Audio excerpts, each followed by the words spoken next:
Platting Board come to order, and it's 6:32. It's April 3rd. May we have roll call, please? Dan Young. Present. Becky Lipson. Present. Clayton Walker. Present. Christina Enix. Present. Don Porter. Present. Kevin Cross. Present. Mark Seward. Present. Valerie Ritz. Present. Jenna Welson. Present. Thank you. Thank you. We have a full board. And Mr. Walker, I motion.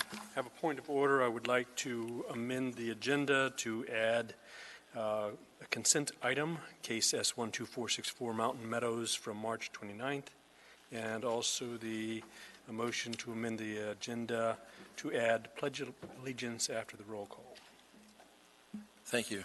Do I have a second?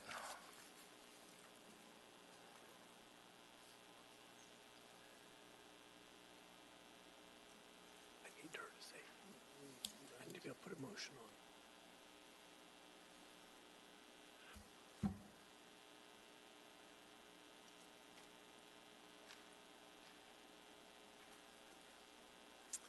Mr. Cross seconds. Is there any discussion? Is there any objection to the motion? The motions carry. There's no objections. So let's stand for the Pledge of Allegiance.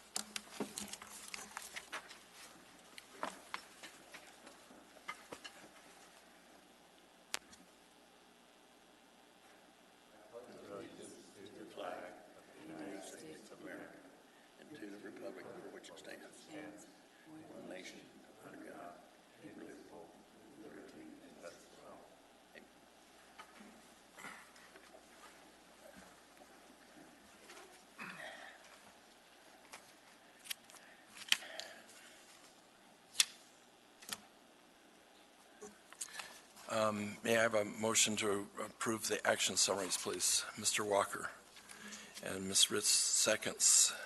Is there any objection or any discussion? Hearing and seeing none, the action summaries are approved. May I have a motion for approval of the minutes from Wednesday, March 6, 2019?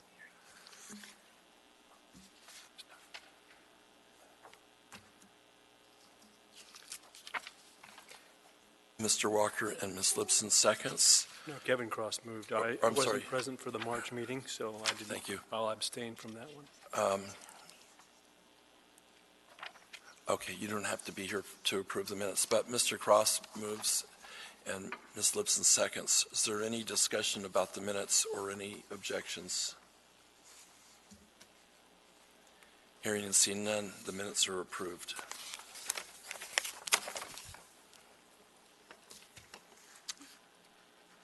Next item on the agenda is special order business disclosures. Do we have any disclosures tonight?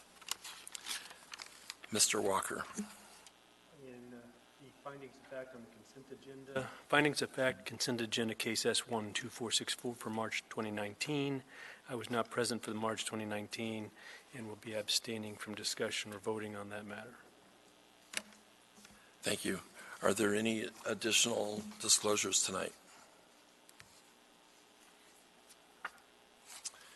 The next item on the agenda is informational items, abbreviated plat action summaries. Is there any discussion on the short plat summaries? March 4th, March 6th, 26th, and March 26th. Hearing and seeing none. The next item is the consent agenda. May I have a positive motion to approve the consent agenda?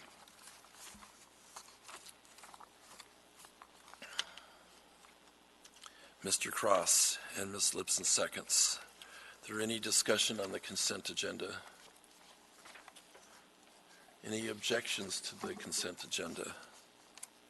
Hearing and seeing none, the consent agenda passes.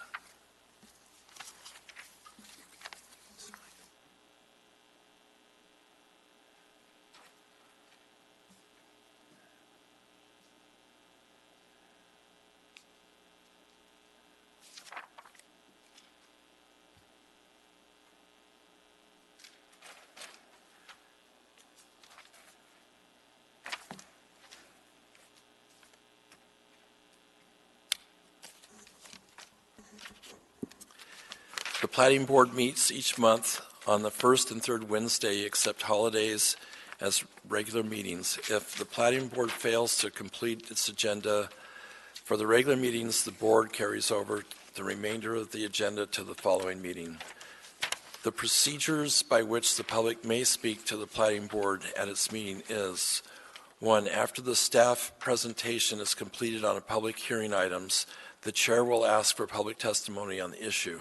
Persons who wish to testify will follow the time limits established in the Commission Rules of Procedures. Petitioners, including his or her representatives, have 10 minutes. Part of this time may be reserved for rebuttal.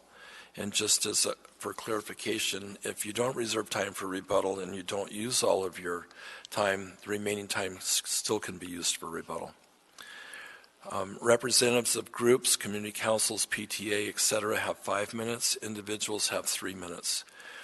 When your testimony is complete, you may be asked questions by the board. You may only testify once on any issue unless questioned by the board. Any individual may have appeal rights relating to any actions the Platting Board takes. Appeal of the decision or any of the conditions is governed by AMC 21.11.304. The decision of the board at the scheduled public hearing shall become final 7 calendar days after the date of the decision is made on the record, unless a written request is submitted to the Planning Division prior to expiration of the 7th day to prepare a written decision based upon the record made at the hearing, and the request is accompanied by a written notice of intent to appeal. Adoption of the written decision by the Platting Board becomes the final appealable decision. Within 20 days of the final appealable decision, an interested party must file with the municipal clerk either a written motion alleging new evidence or changed circumstances per AMC 21.11.503 or an appeal of the board's final appealable decision per AMC 21.20. And that brings us to new business. May we have staff's presentation for case S12443, Whispering Hills subdivision lots 1 through 8. Thank you.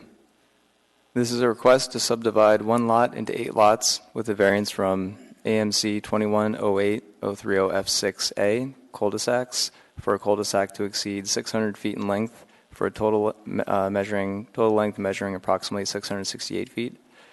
And in addition, a variance from 2108-040 dedication to not dedicate 30 feet of right-of-way west of Whispering Hills Circle.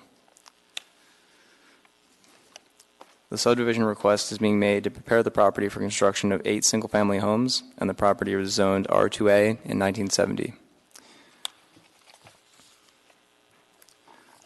Looking at road improvements that would be required of the subdivision.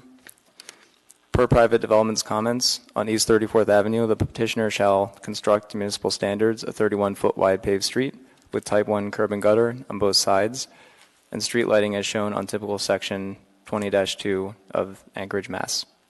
Additionally, at the western terminus of extended East 34th Avenue, private development states that the petitioner shall construct to municipal standards an eyebrow cul-de-sac with a radius of 41.5 feet.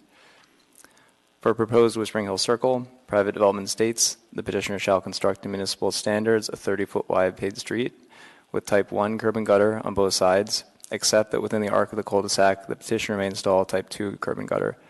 In addition, street lighting as shown and the typical section 20-2 shall be provided. Staff is incorporating private development's road improvement comments into the conditions of approval for this preliminary plat. Excuse me.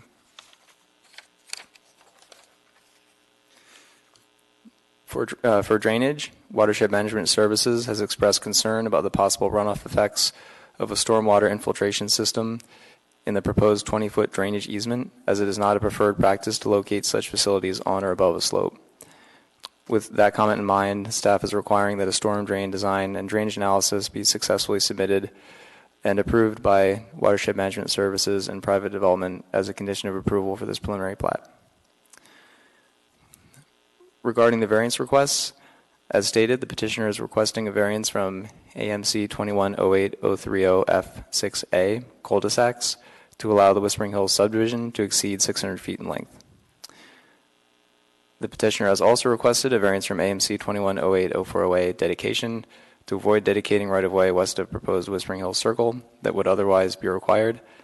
That's approximately 30 feet wide by 138 feet long. Looking at the two variances, the standards for subdivision variance approval per 21030240G3 are analyzed for each variance as follows. For Standard A, which reads, there are special circumstances or conditions affecting the property such that the strict application of the provisions of the subdivision regulations would clearly be impractical, unreasonable, or undesirable to the general public. For Variance 1, for the cul-de-sac length, the standard is substantially met. Per Traffic Department comments, the grade where East 34th Avenue meets Campbell Airstrip Road is too steep to construct a road to the standards outlined in the design criteria manual. This situation requires the proposed Whispering Hills subdivision to take its primary vehicle access from Baxter Road, meaning that there is no reasonable alternative to exceeding the cul-de-sac length. For Variance 2, dedication, the standard is not substantially met. Steep topography prohibits connecting East 34th Avenue to Campbell Airstrip Road for vehicular access. However, beyond this, the applicant has not demonstrated that there are any special circumstances or conditions affecting the subdivision that would make the strict application of 2108-040 impractical or unreasonable. The applicant has stated that the same number of lots could be developed in the absence of the variance. The Anchorage pedestrian plan specifically identifies a pedestrian connection on East 34th Avenue between Campbell Airstrip Road and Baxter Road as a priority project. And reviewing agencies have stated that full dedication of right-of-way of 60 feet in the proposed Whispering Hills subdivision may be necessary for a pedestrian connection to negotiate the steep topography and existing uses near Campbell Airstrip Road. In addition, there are desire paths present in the vegetation visible from Campbell Airstrip Road at East 34th Avenue that suggest the connection is regular use today.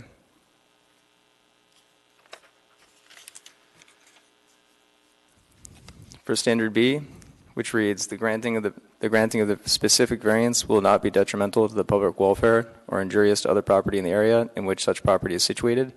For Variance 1, cul-de-sacs, the standard is substantially met. The variance would not adversely affect public welfare or negatively affect properties in the vicinity. Providing vehicle access, emergency and otherwise, to East 34th Avenue, primarily via Baxter Road, is reasonable because Baxter Road is a neighborhood collector per the Official Streets and Highways Plan, OS&HP. Whereas the OS&HP designates Campbell Airstrip Road as a local street and is therefore designed to accommodate lower traffic volumes. For Variance 2, dedication, the standard is not substantially met. This variance would be detrimental to the public welfare in that it would forego the right-of-way that may be needed to provide a safe, convenient, and accessible pedestrian connection between Campbell Airstrip Road and Baxter Road via East 34th Avenue, as called for in the Anchorage pedestrian plan.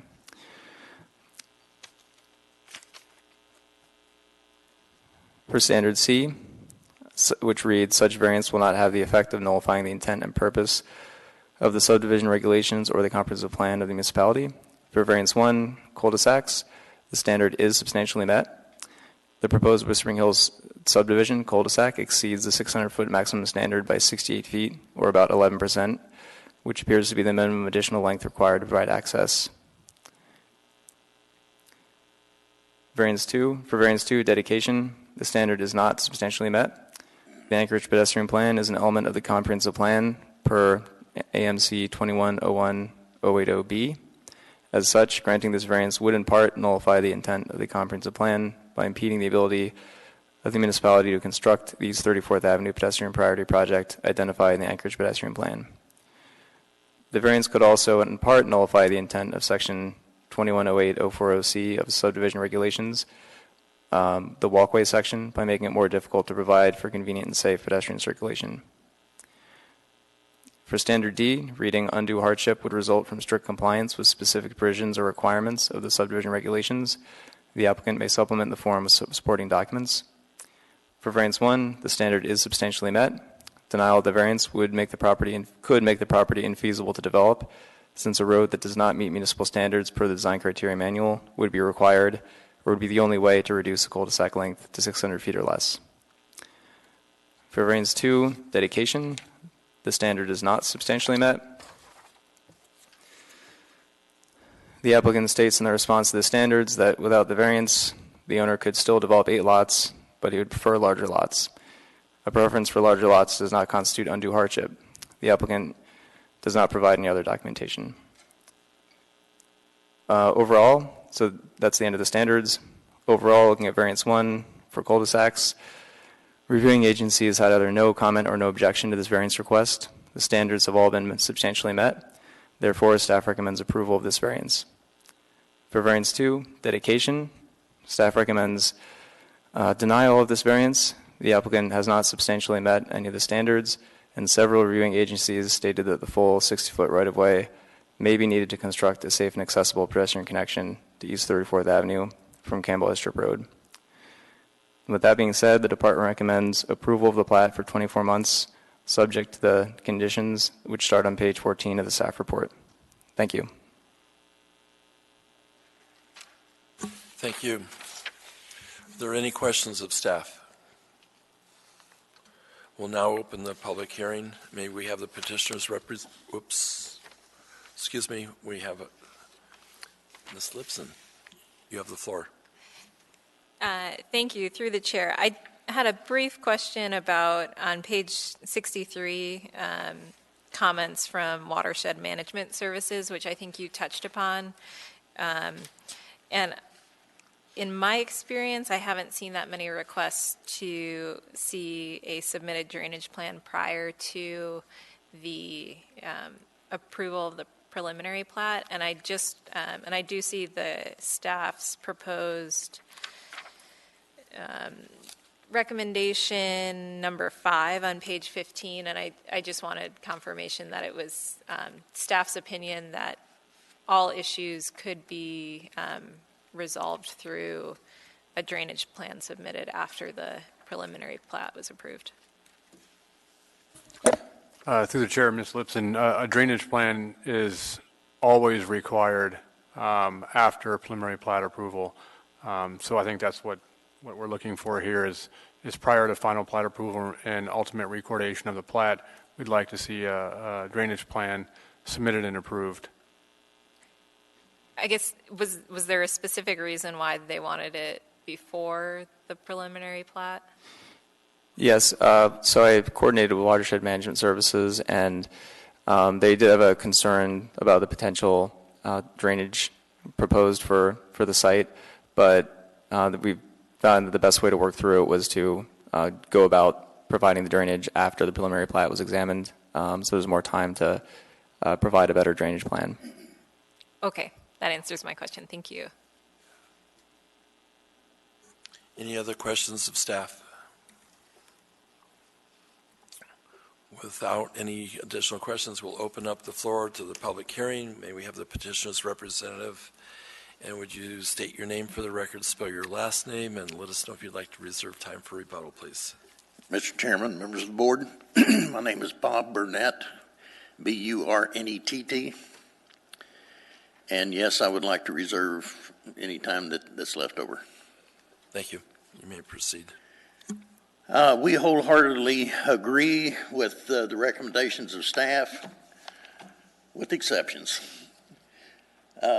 Just the only two that we have a problem with is number 2 and number 3 in the recommendations. I'd like to take on number 3 first, which is the eyebrow. And I don't really understand what they're asking for here. Are they asking for an eyebrow to come across lot 8, proposed lot 8? Is that what you're asking for? Because it really doesn't make any sense. It doesn't serve any purpose. And another reason why that I disagree with that recommendation is because one of the handouts that was given to you was some minor corrections on lot lines that maybe I'm getting the cart before the horse. The owner and his family are going to take 6 of these lots and build their own houses there. There's only going to be 2 lots that are going to be sold out of this subdivision.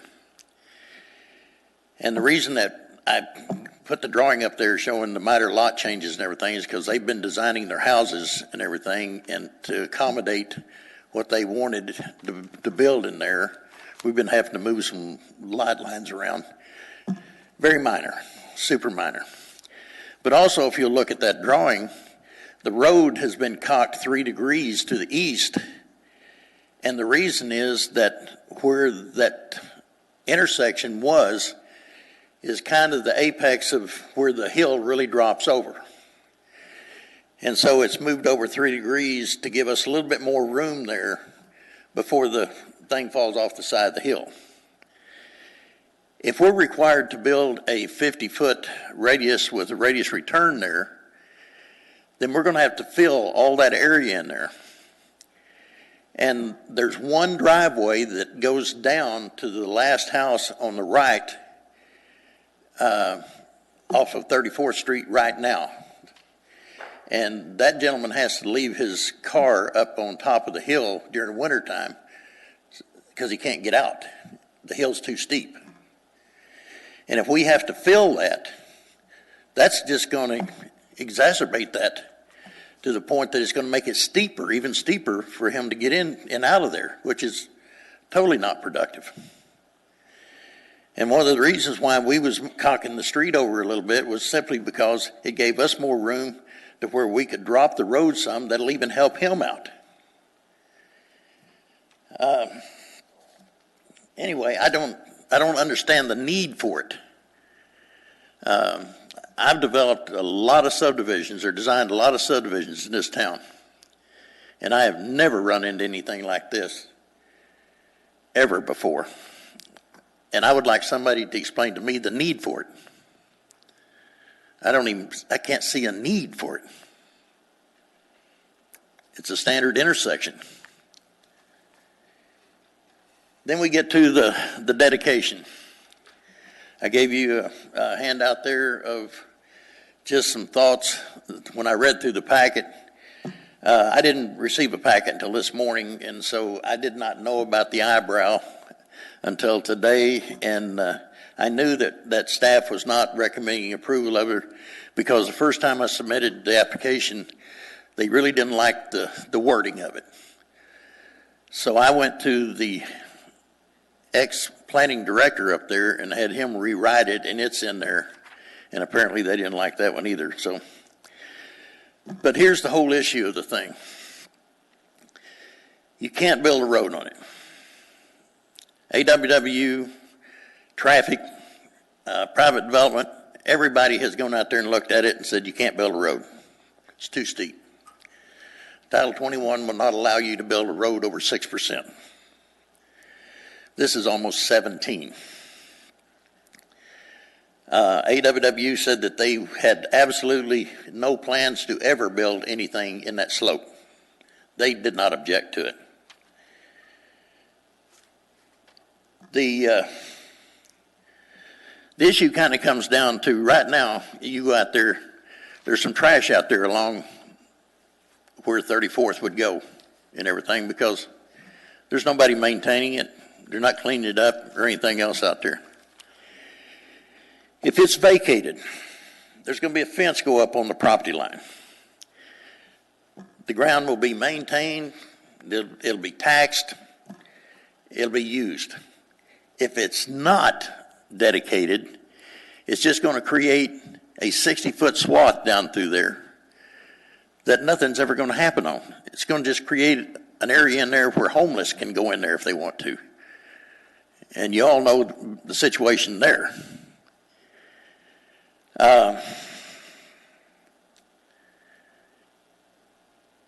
It is not useful land for anything, and I can call attention to, if you go and read where the trails people talk about it and everything, the one key word that they keep using in there is if they may build a walkway through there.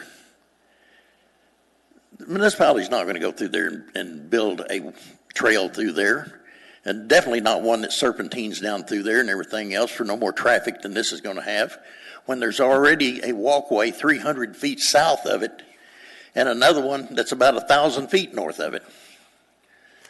How many walkways do you need? Anyway, be happy to answer your questions, and I'll save my rebuttal time, if any. Thank you. You have 3 minutes and 33 seconds left for rebuttal. Are there any questions for the petitioner's representative? I don't see any at this time. Thank you. Is there anyone else Thank from you. the public wishing to testify tonight? Anyone at all? May I approach and provide you with documents? So use the microphone, please, so we can hear May I you. approach and provide you with documents? Yes. Thank you.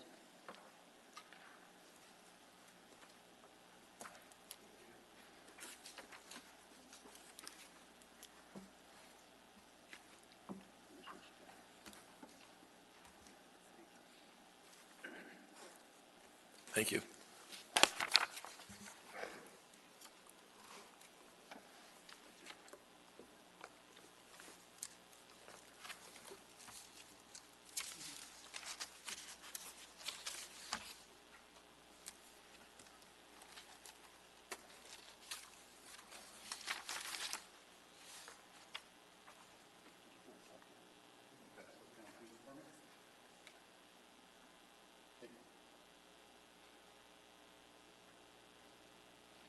Yes, my name is Shane Inch, and I am representing a number of people in the neighborhood.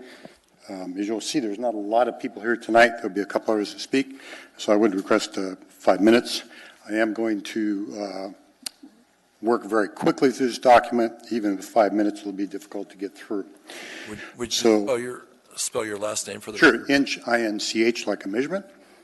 I am a neighbor that lives up on the east of this, and have spent some time going through and looking at what they are proposing. As neighbors, we understand development's going to occur. We don't really have a problem with that. We are concerned about a couple things. Very quickly, first of all, number one, I've gone through and explained in italics what the requirements are that the petitioners need to meet, and then I've right below that explained why they do not meet that criteria. So I will hope that you spend time to review this. But in short, the requirement to dedicate the full length of 34th as not being part of the right-of-way really does not make any sense. Every other neighbor around there, every other person around there has had to dedicate those 30 feet. We use that 30 feet on a regular basis. I was out there walking today.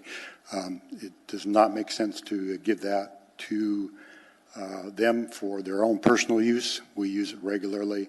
And speaking of fencing, we know that once that's their property, it will be fenced, and we do use it to go through. Moving on to number two, the variance for the length of the cul-de-sac.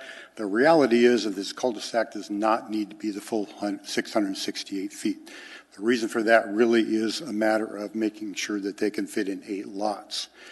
We can see if we redraw and look at things that number one, it isn't really necessary to fit in 8 lots, and that's the only purpose for pulling that cul-de-sac that far back into that property. So again, there are several reasons that they do not meet the criteria. The one of the biggest concern is the danger it is due to the additional traffic that's going to go through there and the speed at which they'll go through. We know that this is an R2A lot situation, and we could have a number of properties back in there, which I'll discuss a little bit more later, but we are very concerned about that. We're also concerned at the very bottom of the page, item E, that there does not appear to be any place that this subdivision is required to set aside green space. The adjoining subdivision, one section over, was required to provide 20 feet of uninterrupted green space that was there. And I realize that's not an issue that's been brought up yet. But we are concerned that we maintain our natural green space that is there. And right now we are concerned that that instead will become an apparent water runoff area that does not appear to make a lot of sense. In fact, it appears to just probably cause icing down a Campbell Airstrip, as was brought up by some of the engineers for this particular thing. We really do not want to lose a green space, and we certainly don't want to turn it into something that's going to cause problems for us.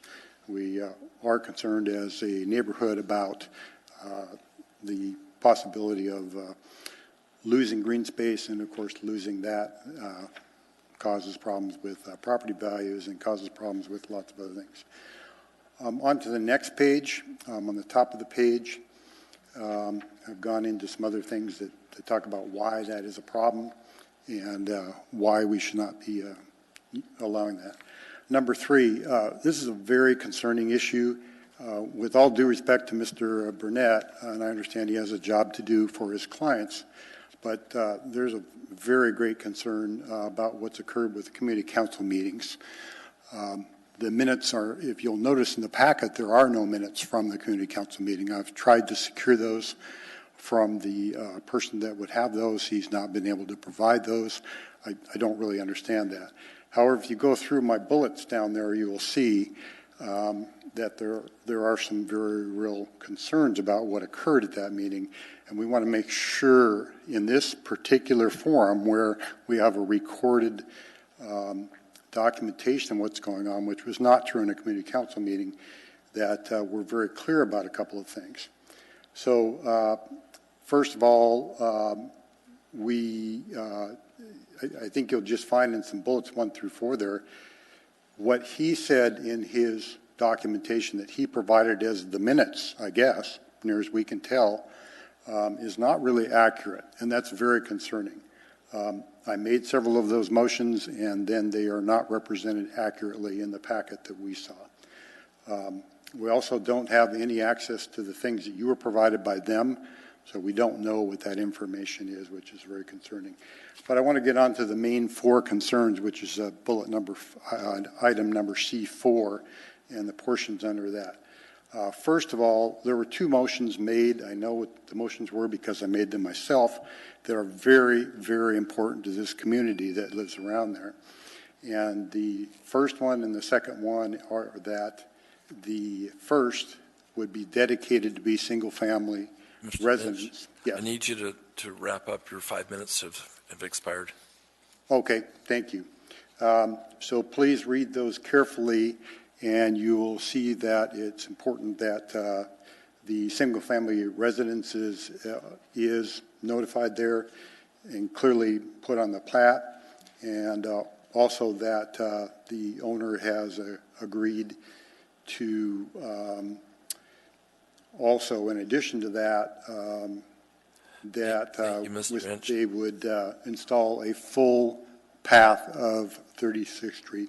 And finally, and I apologize for going over, if you'll please look at the 3rd page, there's a bullet item that's very important there. I'll ask if there's questions, but you've used your time, Mr. Inch. Are there any questions of Mr. Inch? There are, so you may answer questions. Ms. Okay. Wilson? What bullet point were you going to refer to? The very important one on page 3, that is number 5, that's highlighted, is there are multiple documents in your packet that we believe should be disregarded or have significant errors in them. So please read item number 5. The remaining items below that, 4, 5, 6, 7, and 8, I hope you will also read and understand those. They are very important to the community. Any other questions? I have a question for staff. On page 40, it looks like there's an email September 10th, 2018 from the Community Council saying that a vote was taken and it passed. And then we have a copy of the letter from Mr. Burnett that goes and talks about the January mailers and then the February meeting. So was there 2 meetings that took place here? Okay, and one just only, the last one had the mailers and the first one didn't? Yes, through the chair, I'm happy to clarify that. So what initially occurred was the applicant did not provide the required 21 days notice for the initial community council meeting. And when that was discovered, we had the meeting this hearing postponed so that the applicant could hold an additional community meeting with the council that was noticed 21 days in advance. And so that's the reason for the 2 meetings. Okay, thank you. Did you attend the September meeting? We attended the 2nd meeting, and that's part of the reason that I've asked that those documents be removed, because they are incorrect and do not apply. Thank you.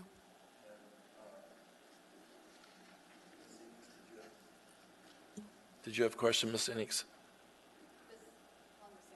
Ms. Lipson? Thanks. Through the chair, I have a question for staff. So Mr. Inch has indicated that the bolded language on page 3, section 5 is that the cul-de-sac circle and intersection eyebrow match the existing circles, which have and then it sets the radius out. Those numbers don't match the department recommendation on page 14 under C3. It looks like a 50-foot radius was recommended by staff, which to me seems like it's a larger radius than 43 feet, and I was just hoping you could speak to that.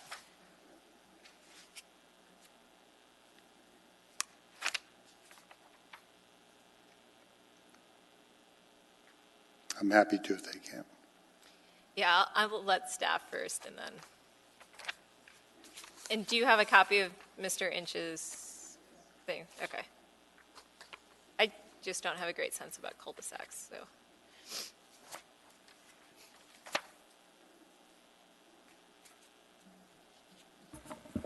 Through the chair, Ms. Lipson, I would recommend asking Mr. Inch why his recommendation is for, I believe, 43 and a half feet radius rather than the recommended by private development 41 and a half foot. We only go with what our technical staff, private development, our engineers recommend, so that's why we're recommending the 41 and a half feet. The reason for that is to match the rest of the subdivision that abuts this in Jerrywood Circle. They are all 43 and a half foot radiuses. And those radiuses are referring to curb. They're not referring to the 50 foot that is actually the full required amount. Okay, that was my clarification that I was confused about. And if I may just very quickly comment on that, I'm not sure when the rest of the subdivision was developed. There may have been, different laws in place, different requirements at that time. We're only permitted to require the minimum that's in place today, and that would be the 41 and a half feet.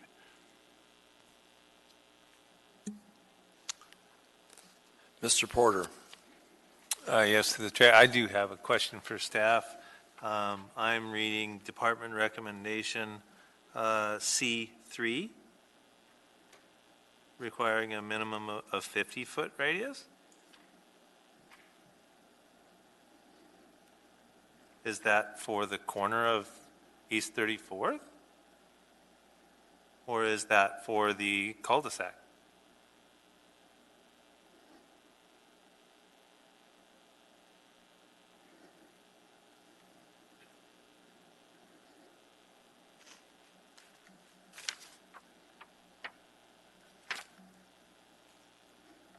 Or should we change C3 to 41 or 43 and a half?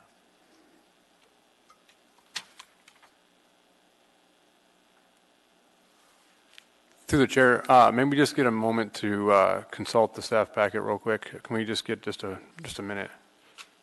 Traffic, just for your information, traffic did recommend something back in their notes. I didn't catch the page number.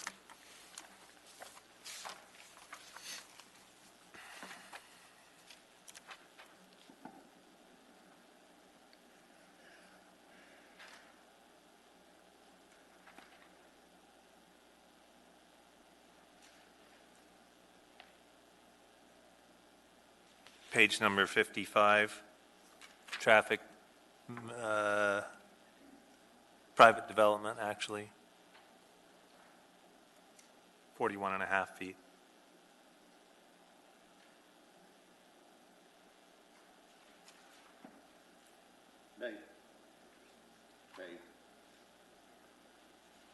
Okay. Standard specifications are 41 and a half feet. Yeah, so we just looked through the comments and we've clarified that there's actually a terminology confusion here. The radius is requested to be 41.5 feet from the back of curb. That requires a 50-foot right-of-way dedication to achieve in that area. So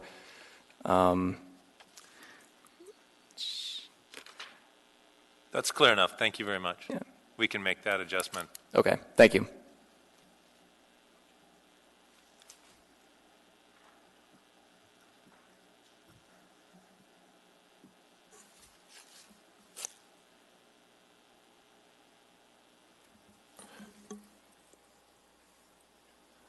Are there any other questions for Mr.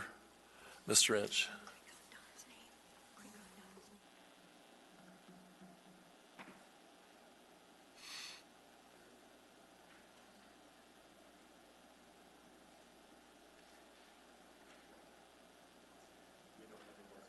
We don't have any more questions for you, Mr. Inch. Thank you. Okay, thank you for your time. Again, I hope you will read my packet thoroughly. Thank you. Is there anyone else from the public wishing to testify tonight?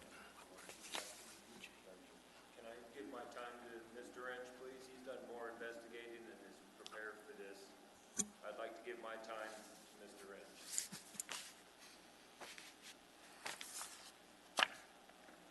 Inch. I'm sorry, he's already used 5 minutes for representing a group of people, so he's used his time. You may testify if you wish. Yeah, my name's Chris Lambert. I live on the corner Use the of microphone, please. Yes, my name's Chris Lambert. I own the home right on the corner of 34th and Baxter. And as Mr. Inch said, I mean, he's got a lot more valid things that he printed out for you guys that he would like for you guys to look at. You know, my only concern really with this whole thing is that 8th lot, you know, and them taking over half of basically the street down there that, like Mr. Inch said, everybody else back there gave up their right of way to, in case the city ever did come through and put a road. And there's several roads around here where I've seen where the city is retaining walled up to gradually slope a road in. I'm not saying you're going to do it tomorrow, you know, or next year, but somewhere in the future they're probably going to have to do this, you know, with traffic and the way the city is growing. And I'm sure Campbell Airstrip's going to become a more of a main throughway in the future. So I just hate to see that 8th lot going there that's going to close up that opportunity. Yes, the city is saying we may put a walk trail through there. I know my kids have grown up there the last 6 years. They use that trailway going through to see their friends that live over in that back neighborhood. They're going through there all the time. And I would prefer that that 8th lot just get chopped off to maintain the right-of-way for the city and for the use of the community that uses that trail, you know, and then we keep them lots to the 7, and they're 7 nice, little bit larger lots for them, you know, but that 8th one getting shoved in there is encroaching, and that's the only thing that I would really have a problem with in this whole thing. Thank you for your testimony. Are there any questions for Mr. Lambert?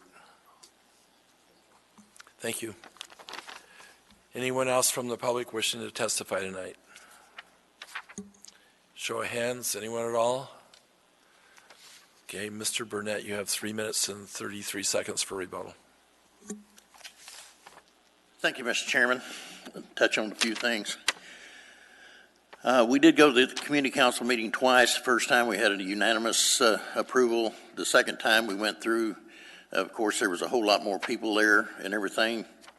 At that meeting, the public stressed that there was 2 main conditions that they was really looking for. And number 1 was that the subdivision not have multiple family dwellings put on it. The owner at that meeting told everybody there that he had no problem with putting a note on the plat that said single family housing only. That has already been put on the potential final plat. The other condition is they did not want 34th, which under municipal policy, we're only required to build to half-street standards. And they was concerned that that would not look very well, so the owner agreed to put the full width of asphalt all the way down 34th to where Whispering Hill takes off. It's a very small concession to make.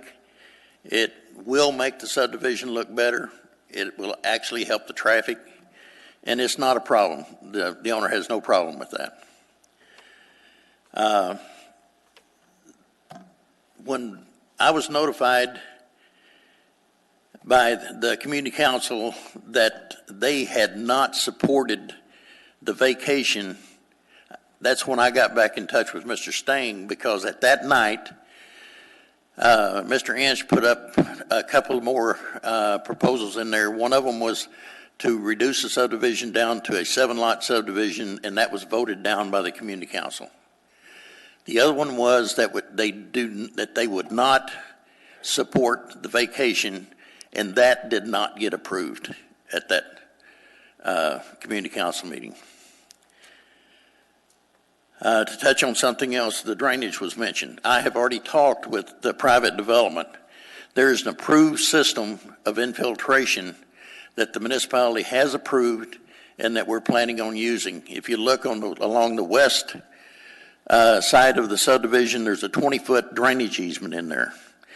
What that system actually does is there's a manhole that picks up the water that is coming down from 34th and also coming down from the cul-de-sac on the south end.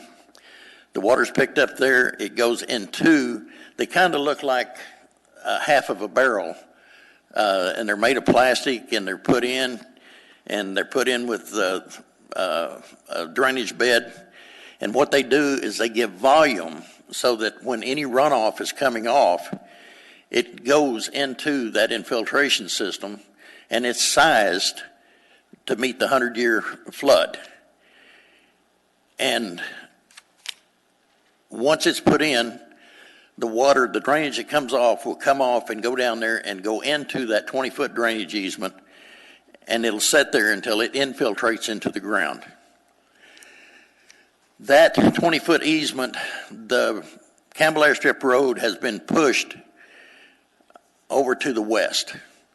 So from the road to the property line is probably 30 feet maybe.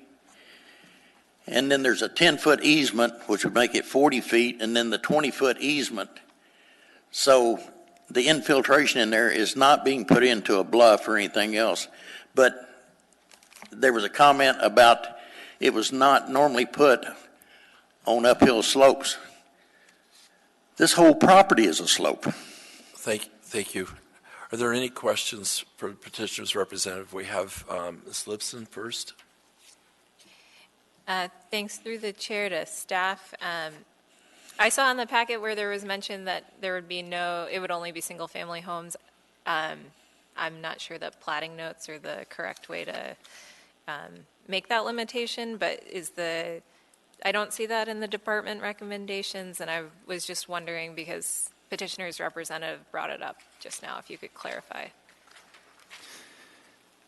It's not in the staff recommendations because the staff would not recommend trying to put a limit on density in that area.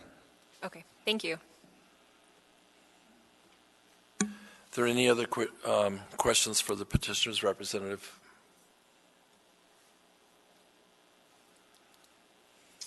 Mr. Porter.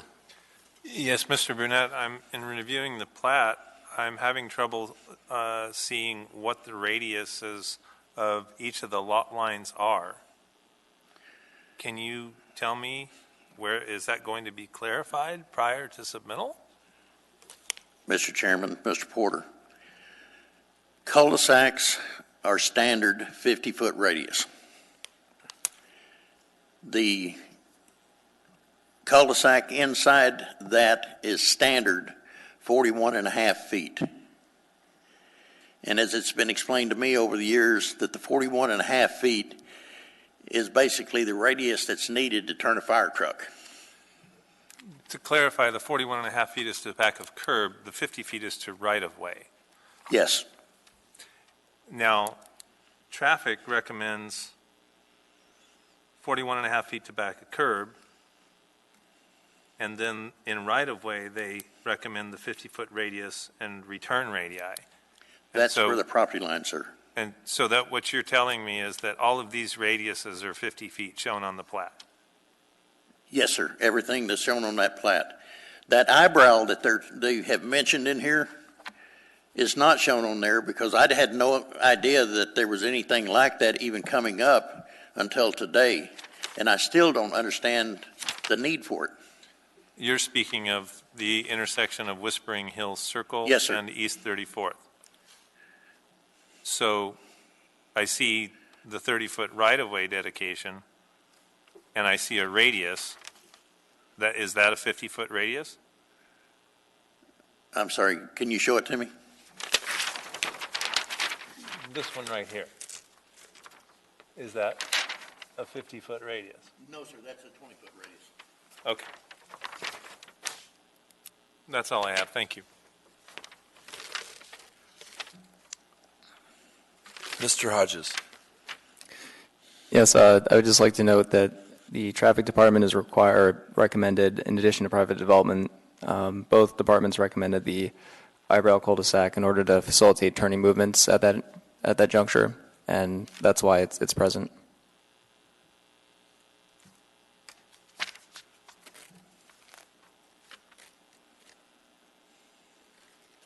Are there any additional questions of the petitioner's representative or staff? Thank you. With no additional questions, the public hearing portion of this is now closed, and the matter rests with the board.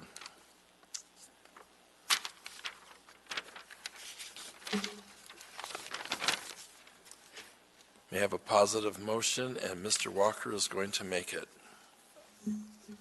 In case S12443 Whispering Hills subdivision, I move to approve the requested variance from AMC 2108-030F6, the cul-de-sacs to exceed 600 feet in length for a cul-de-sac measuring approximately 668 feet from the center line of Baxter to the center of cul-de-sac bulb of Whispering Hills, subject to item 1 on page 14. Thank you. And Mr. Porter seconds it. Mr. Walker, will you speak to your motion, please?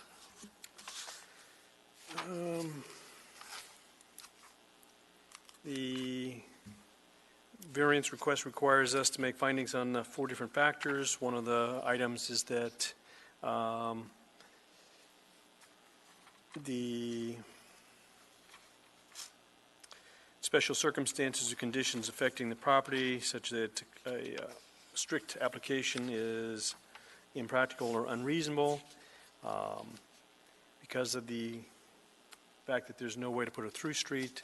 We need to have a cul-de-sac to serve this number of lots.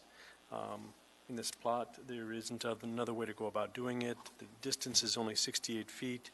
The purpose of having the standard at 600 feet is to keep densities low. The additional 8 lots total isn't substantial and shouldn't be a factor. With respect to whether it would be detrimental to the public, again, the minimal density here and the minimal additional distance doesn't suggest that there would be any detriment by granting this variance. And with respect to nullification, there wouldn't be a nullification of the comprehensive plan or subdivision regulations because the distance is small and the number of lots is also small.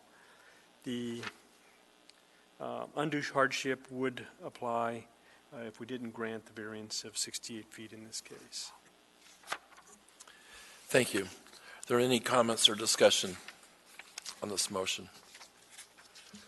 Are there any objections to the motion? Hearing and seeing none, the motion carries. May I have a motion for item number B? Mr. Walker and Mr. Porter's going to second. Mr. Walker, restate your motion. I move to grant the requested variance from AMC 2108-040 with respect to dedications. And will you speak to your motion, please? I don't intend to support the motion. I find that the variance request is not, doesn't meet the 4 standards that we need to have. There aren't special circumstances affecting the property. This is, as I understand, the land directly across the property has already been dedicated. use of the area is for a public right-of-way. The public is already using it. They're using it on a regular basis. This right-of-way has value to the municipality. The item number 2, granting the specific variance would not be detrimental to the public welfare. I find that it would be detrimental to public welfare. It would require citizens to go a substantially greater distance to reach other trails, to access lots on the other side that are accessible through Campbell Airstrip Road.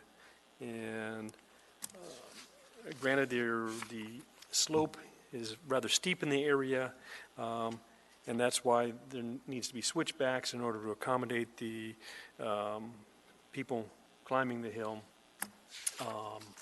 So narrowing the road by not requiring the dedication would impair and nullify the intent and purpose of the subdivision and comprehensive plan. I don't find that there was any evidence that there was undue hardship that were from strict compliance with the requirement to make the dedication. There was no testimony or evidence offered with respect to cost of complying, or that they would not in fact be able to comply with the plan and be economically viable. And for those reasons, I don't find that the motion is well-founded. Thank you. And Mr. Cross? Yes, I also will not be supporting that motion. And based on additional research, it does appear that on Campbell Airstrip Road, there are several very large tracts of lands with small houses on them. There's one almost immediately off Campbell Airstrip Road. We're 34th on the other side. It is almost 2-acre lot with a 700 square foot house on it. My anticipation is probably, just knowing what we've seen on the board here, that house is probably slated for additional development with a similar development where it will be subdivided and turned into multiple homes in time. And therefore, knowing that that area is in time probably going to grow and more homes will be put on it, I think it will be necessary to protect that access to create an interconnection corridor. Thank you. And Mr. Porter? Yes, thank you. I also will not be supporting the motion. We have heard testimony today indicating that at least one person used it recently. So it's obviously being used now, and they will continue to use it. Thank you. Since there are objections, we will vote. I'll call the vote.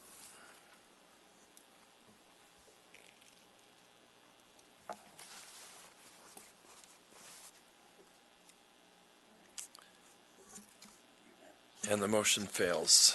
May I have a positive motion for item C, approval of the plat for 24 months, subject to conditions? I move to approve the plat for 24 months, subject to conditions 1, 2, 3, 4, 5, 6, 7, 8, 9, 10, parts 1, 2, and 3 on page 14, 15, and 16. Thank you. And Mr. Porter seconds. Mr. Walker, will you speak to your motion, please? I find that the plat promotes public health and safety and welfare. It mitigates against incompatibilities of land uses and residential densities in the area. It provides for a proper arrangement of streets and for adequate and convenient open spaces, provides efficient movement of vehicular and pedestrian traffic, ensures adequate proper utilities, firefighting, and access for firefighting apparatus. I think that the plat, as being approved, provides opportunities for recreation, light, air, and avoids congestion and facilitates efficient use of the land.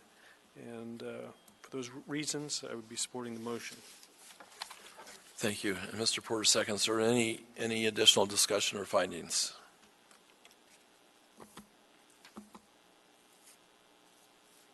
Are there any objections? Hearing and seeing none, the motion passes.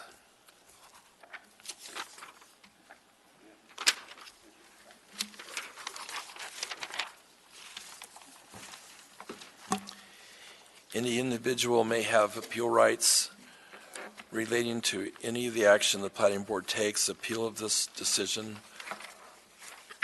or any of the conditions is governed by AMC 21.11.304. The decision of the board at the scheduled public hearing shall become final 7 calendar days after the date the decision is made on the record, unless a written request is submitted to the Planning Division prior to expiration of the 7th day to prepare a written decision based upon the record made at the hearing, and the request is accompanied by a written notice of intent to appeal. Adoption of the written decision by the Platting Board becomes the final appealable decision within 20 days of the final appealable decision. An interested party must file with the municipal clerk either a written motion alleging new evidence or changed circumstances per AMC 21.11.503, or an appeal of the board's final appealable decision per AMC 21.30.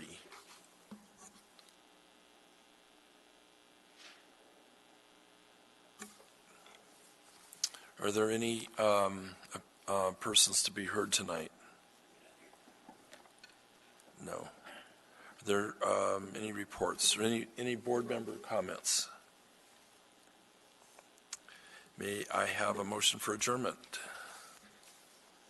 I move that we adjourn. So moved. We're adjourned.